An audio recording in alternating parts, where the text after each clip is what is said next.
Doon sa mga nagsasabi ng ganun, na sayang nga daw yung pera dito na ginastos, anong masasabi mo sa kanila, sir? Oh, wag na tayo manghinayang. Appreciate na lang natin yung nagawa ni Pangulong Duterte. Ayan, oh, napakaganda, oh.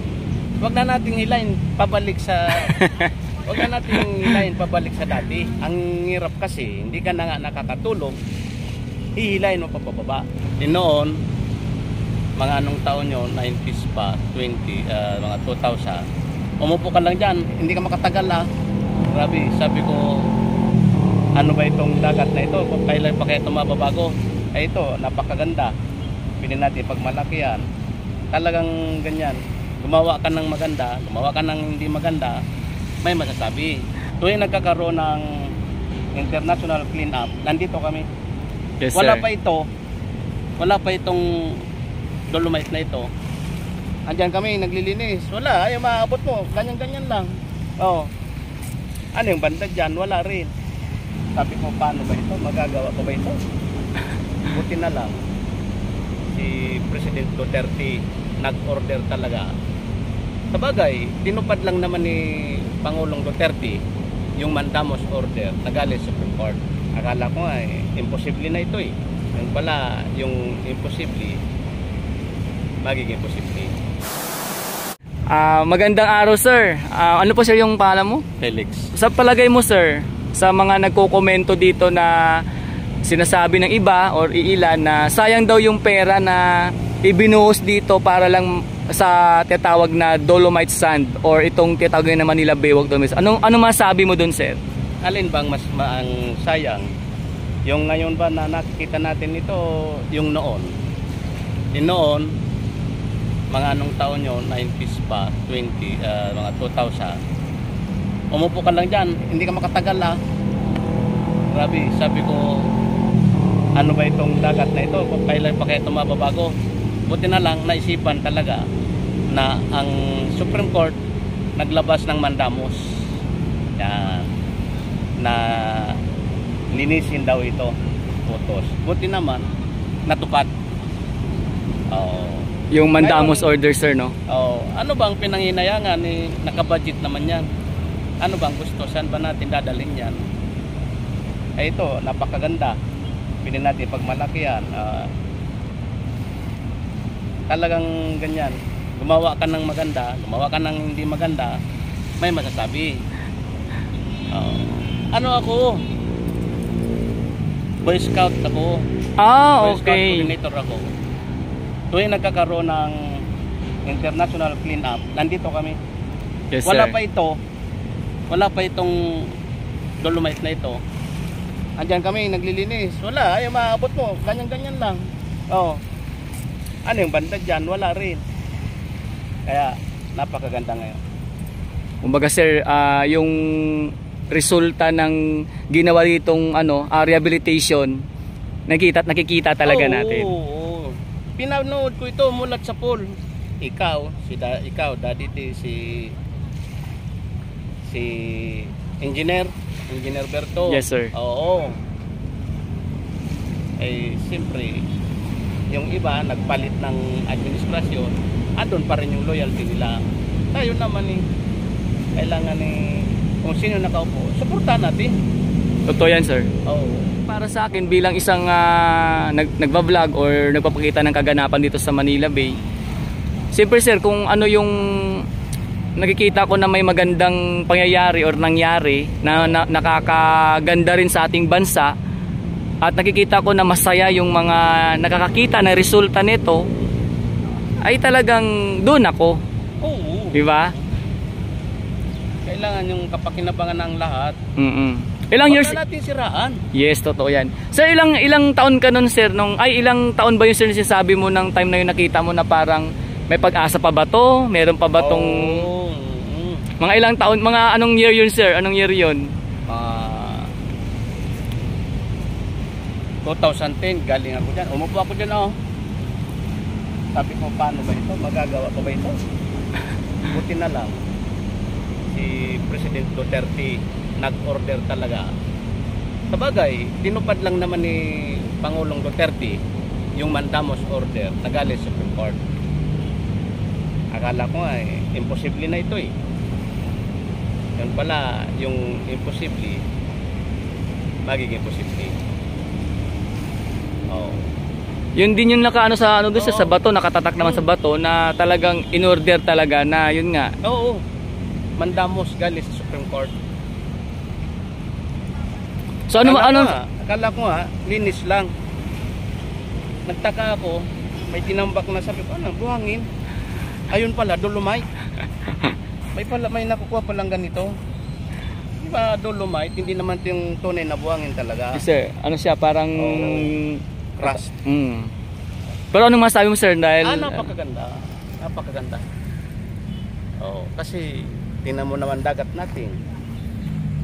Wala na nakapaikot na sa dami ng nakapaikot sa mga ilog, mga creeks. Tapos sasabihin, sayang. doon siya sa mga nagsasabi ng ganun na sayang nga daw yung pera dito na ginastos. Anong masasabi mo sa kanila, sir? Wag na tayo manginayang. Appreciate na lang natin yung nagawa ni Pangulong Duterte. Ayan, napakaganda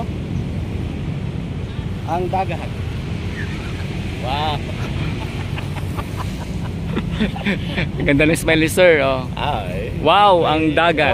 Kailangan maging positibo tayo. Ayun. So yan po si Sir Felix, no. Bali siya po pala ay isang coordinator ng mga ano dito, no, yung sa Boy Scout of the Philippines. Teacher ako, 25 years na. Hanggang ngayon, sir. Yan. Sabi ko rin to sa mga bata. Kamakailan lang nag-international clean-up kami dito. Dito. Malaking bagay. Nakakatuwang makita, sir, no, yung kasi naalala ko nung nakita ko yung mga Boy Scout dito, ang dami nila, pati mga Girl Scout nagsama-sama. So ibig sabihin, sir, ikaw pala yung pinaka-head. Hindi na. Nag-ano dito. Hindi na. O kumbaga, sir, meron talagang sumasama lang kami kasi ayun, bilang isang public school teacher. Yes, sir. Kailangan naming pakisa sa mga environment kagaya international clean-up. Totoo yan, sir. Tsaka malaking bagay na makakatulong ka sa kahit sa munting kapamaraanan lang, di ba, sir, no? Di ba? Makikibahagi ka ba, di ba? At isa sa pinakamaganda yan nga pag nagkakaroon ng international cleanup drive, mag-volunteers ka, no, sir, no? Yan ang may tutulong natin. Munting na itutulong natin. Sa mga buti kung mag-isa lang tayo. Pwede mo hingin sa gobyerno lahat kung anong gusto mo. Sa dami natin Totoo yan, Sir Felix, no? Yan po si Sir Felix, no? At ating nakita rito sa Manila Bay Walk Dolomite. Matagal na po pala natin siyang subscribers. Nako, salamat, sir, sa support. Ako, mahilig ako manood sa YouTube. Hanggang ngayon, tuwang-tuwa ako, gustong-gustong nanonood yung mga projects ng gobyerno. Sabi nga mga by 2030, dyan na natin nakita mga projects. Maganda. Maganda yung mga projects ngayon. Suportahan na lang. Huwag na nating hilahin pabalik sa dati. Kumbaga, kung ano yung ating halimbawa itong Dolomite Beach, dahil andito na to, ipakita natin yung support natin, no? Kumbaga, pag may mga basura man na dumating dahil nga sa dala ng mga bagyo or masamang panahon, tulong sa paglinis. Yun. Ang hirap kasi, hindi ka na nga nakakatulong, hihilahin mo pa pababa. Ako minsan sa mga comment niya sa YouTube, siyempre mag-comment ako yung maganda. Pag pangit, ayoko na lang mag-comment. Pag umay, ako pa yung kumbaga iba, sir, no? Para ganun. Alam mo naman mga kasama natin dyan, mga manonood natin sabi ko nga minsan, sir, pag tayo nagbibigay ng komento, respect na lang sa opinion ng bawat isa. Kasi may kanya-kanya tayong pananaw may kanya-kanya tayong opinion, di ba, sir? So ibig sabihin, kahit ano man yung opinion mo, opinion ko, respect na lang. Iba tayo natutuwa sa ganda ng ganito. So, Sir Felix, anong mapapayo mo, sir, no? Lalong-lalo na sa ating mga kababayan na minsan nakakalimutan yung disiplina ba, na kahit maliit na bagay ay basta na lang. Ay, totoo yan. Anong mapayo mo sa mga ganon? Ito, mga kababayan, napakagandang tanawin dito. Huwag na nating punayin ito. Huwag na tayo manghinayang sa ginastos dito. Ayan oh. Ako nga, naglakad-lakad ako mula doon hanggang yan. Makalimang pabalik-balik ka dyan, talagang sulit yung pagod mo. Lalabas ang tala ng pawis. Yes, totoo. Ako, di ba, sabi ko sa'yo, teacher ako. Pag hindi na lang, kahit hindi na lang, pinubulsa ko yan. So, yan din ang tinuturo ko sa mga bata, kahit sa mga anak ko. Kaya pag may nakikita ko sa jeep, mga tricycle, mga naglalakad, mga plastic na yan, yung pagka tapos silang gamitin, basta nila itatapon. Parang ako ang nakakainis talaga. Walang disiplina kasi ang disiplina nagmumula sa bahay yan. Totoo yan. Sabi nga, ang magulang ang unang guro. Tapos sa eskwelahan, ang guro ang pumapangalawang magulang. Tama ba, sir? Ayun. Kaya kung anong disiplina mo yung mga bata sa bahay pa lang, bago pa yan mag-kinder alam nila kung anong gagawin na yan. Kasi naturuan mo na sa bahay. Ako ngayon, hindi sa dinadaon ko yung pagdisiplina ng mga bata ngayon.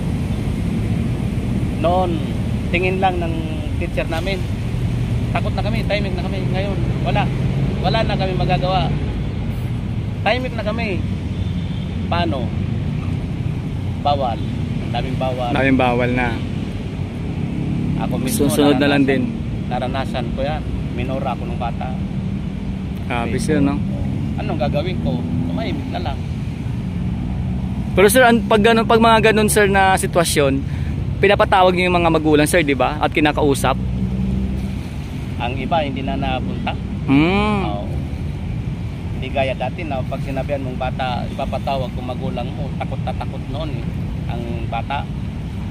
Ngayon, hinamon pang teacher.